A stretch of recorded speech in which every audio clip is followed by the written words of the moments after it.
ওকে, media সহকর্মী ভাই বোনেরা, শুভ অপরাহ্ন। আমরা আপনারা জানেন যে দুটো কনস্টিটিউয়েন্সির নির্বাচন আগামী 9 এপ্রিল 2026 তারিখ আমরা সকাল 7:30 থেকে বিকাল 4:30 পর্যন্ত ভোট গ্রহণ করব। এবং আপনার এখানে গণভোটের বিষয়টা আসবে না, কেন বগুড়ার কনস্টিটিউয়েন্সিতে গণভোটটা নেওয়া হয়েছে। আর আপনার শেরপুরের যেটা, সেখানে দেখা যাচ্ছে যে যে গণভোটে যত ভোট আছে সেটা ভোটের আপনার গণভোটের রেজাল্টকে কোনোভাবেই আপনার ইনফ্লুয়েন্স করতে পারবে না। সেজন্য আমরা ওখানে গণভোটের বিষয়টা বিবেচনায় আনছি না। বিকাশ পেমেন্টে 10,000 টাকার বেশি অফার, শপিং চলছে তো। কাজে আমরা সরাসরিভাবে আপনার নির্বাচনের দিকেই যাব। সকাল 7:30 থেকে বিকাল 4:30 পর্যন্ত এই ভোট গ্রহণ শুরু হবে। আজকে ওরই ধারাবাহিকতায়, এই নির্বাচনের প্রস্তুতির ধারাবাহিকতায় আইন শৃঙ্খলার রিলেটেড বিষয় নিয়ে আমরা আলোচনা করেছি। এবং আপনারা জানেন যে আমরা জাতীয় নির্বাচন যেটা 12ই ফেব্রুয়ারি হয়েছে, সেই সময় যে ডিপ্লয়মেন্ট প্ল্যান ছিল, সেই প্ল্যানের আওতায় আমরা এই কাজগুলো আগাবো। শুধুমাত্র যেখানে ব্যতিক্রমটা করছি বা বাড়তি রিসোর্সের সমন্বয়টা হবে, সেটা হচ্ছে যে আপনার বডি অন ক্যামেরার এবং আপনার সুরক্ষা অ্যাপের হয়তো সম্মিলনটা আর একটু বাড়াবো। প্রত্যেকটা যেমন আগে কেন্দ্রে হয়তো একটা করে বডি অন ক্যামেরা ছিল, এখানে হয়তো একাধিক থাকবে। এটা নির্ভর করছে রিটার্নিং অফিসার বা ওইখানকার আইন শৃঙ্খলা রক্ষাকারী সেলের প্রয়োজন অনুযায়ী। যদি প্রয়োজন মনে করেন তারা, তাহলে এটা বাড়বে, আদারওয়াইজ অন্য কোনো প্যাটার্ন নেই। আমাদের আনসার বাহিনী এবারেও ডিপ্লয়েড থাকবেন 8 দিনের জন্যে। আর অন্যান্য বাহিনী যারা আছেন, বিজিবি এবং অন্যান্য সেনাবাহিনী, সবাই তাদের যে নির্ধারিত সময়সীমা অনুযায়ী তারা থাকবেন। আমরা অলরেডি মাঠে আমাদের ইলেকট্রাল এনকোয়ারি কমিটি এবং তারা এবং আমাদের এক্সিকিউটিভ ম্যাজিস্ট্রেটসরা মাঠে কাজ করছেন।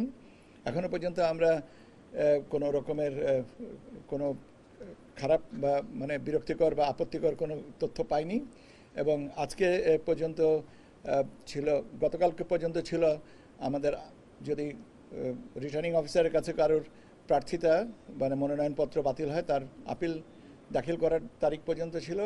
এখন পর্যন্ত আমরা কোনো আপিল পাইনি। তার মানে বৈধতার বিষয়টা যেটা এখন প্রত্যাহারের পরে আমরা বলতে পারবো যে কোন কোন আসনে কয়জনা আপনার প্রার্থী হলেন।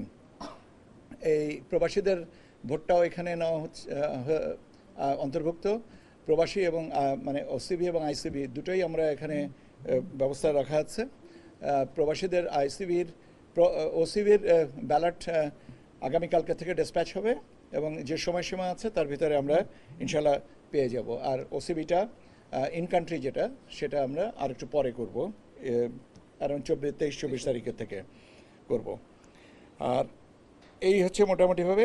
আর আমাদের এবারেরও জিনিসটা যেটা হচ্ছে যে সশস্ত্র বাহিনীর কাছে তাদের নিজস্ব কন্ট্রোল থাকবে, কিন্তু কোঅর্ডিনেশনটা ভালো হবে। যেমন গতবারও আপনারা জানেন যে আমরা বলেছিলাম যে 3টা সির উপরে জোর দিয়েছিলাম। One is command, another is control, আর একটা হচ্ছে কোঅর্ডিনেশন। তো আমরা এবারও এই 3টা সি আমাদেরকে যথেষ্ট ভালো কী বলে রেজাল্টস দিয়েছে। সেই জন্য আমরা এই একই পদ্ধতিতে এই জিনিসটা আমরা রক্ষা করব। আর সবার কাছ থেকে আমরা যে তথ্য পেয়েছি তাতে এখন পর্যন্ত মানে কোনো থ্রেট কোনো কিছু নাই। এবং একটা ভালো নির্বাচনের পরে সবাই আর এই দুটো আসনের নির্বাচন আরও ভালো হোক, এটাই আমার মনে হয় যে সবারও প্রত্যাশা। কাজে আমাদের ওই দিক থেকে কোনো কিছু না, সমস্যা এখন পর্যন্ত নাই। তবে ভবিষ্যতে আমরা, এর অর্থই নাই যে আমরা উই আর কমপ্লিসেন্ট। আমরা সজাগ এবং আমরা সজাগ থাকব।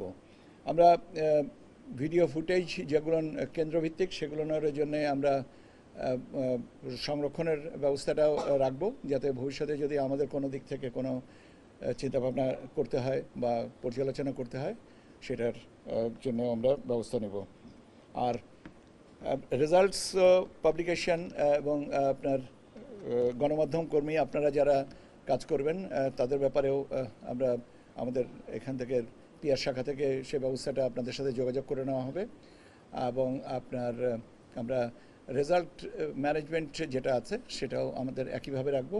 তবে এবার যেহেতু আসনের সংখ্যা দুটা, মানে কনস্টিটিউয়েন্সির আসনের সংখ্যা দুইটা, কেন্দ্রতে একটাতে হচ্ছে 150 আর একটাতে হচ্ছে 128, কাজে আমার মনে হয় না যে খুব বেশি একটা দেরি হবে রেজাল্ট পাবলিকেশনের।